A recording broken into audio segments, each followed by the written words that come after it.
Chers collègues, merci de vos éclairages sur ce triste constat d'un nombre record d'exécutions judiciaires en 2022, avec ce chiffre glaçant de 883, se rapprochant du précédent de 2017. Cela a été rappelé, ce chiffre est aggravé par les situations particulières en Iran, en Arabie Saoudite, en Égypte, mais aussi en Afghanistan, et je dirais, etc. Je ne reviendrai pas sur le cas désolant de la Chine, dont la puissance grandissante devrait nous interpeller encore davantage, tant cette pratique des exécutions, qui plus est difficile à chiffrer, est révélatrice de la nature du régime. Je souhaiterais également faire un focus sur la situation en Birmanie. La junte a renoué avec les exécutions capitales en 2022, liées à la répression sanglante de toutes les oppositions suite au coup d'État militaire. Cependant, en dehors de tout décompte officiel, d'autres victimes civiles sont à déplorer lors de la répression de manifestations ou suite à des arrestations et détentions arbitraires.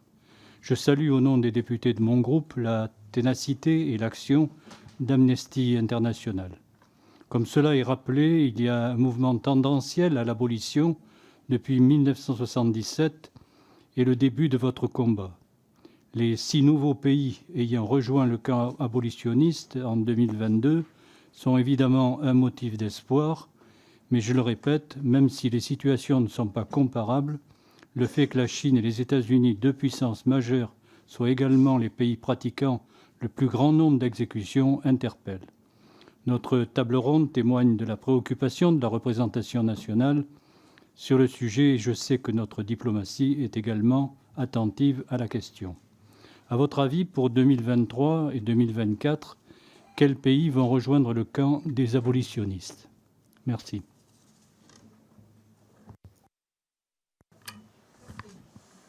Quels pays vont rejoindre? Bon, je pense qu'on aura encore une abolition en Afrique subsaharienne parce que le Parlement au Ghana a effectivement voté l'abolition. Amnesty Ghana a fait un travail très important depuis des années pour amener le pays effectivement à l'abolition. Je voudrais ici rappeler que l'abolition, ce n'est jamais une décision de l'opinion publique. C'est une décision politique. Et cela, il faut vraiment le mesurer parce que tant que, effectivement, une opinion publique, ça peut se changer d'un moment à l'autre. Il y a un crime épouvantable qui se passe et hop, et surtout si ça passe par les réseaux sociaux. Donc, c'est vraiment un travail politique. Et nous, notre travail, c'est effectivement sur place auprès des instances. On a fait la même chose en Mongolie pour obtenir, ça a duré 10 ans, le travail d'Amnesty Mongolie, et on a obtenu l'abolition. Et si je peux me permettre, c'est un travail, c'est un travail qui doit se jouer en collectif, puisque dans la quasi-totalité des pays, il y a un exécutif, un législatif, et vous, en tant que parlementaire, vous avez aussi un rôle à jouer pour tout ce qui va être ratification et animation du débat. Donc, un combat partagé.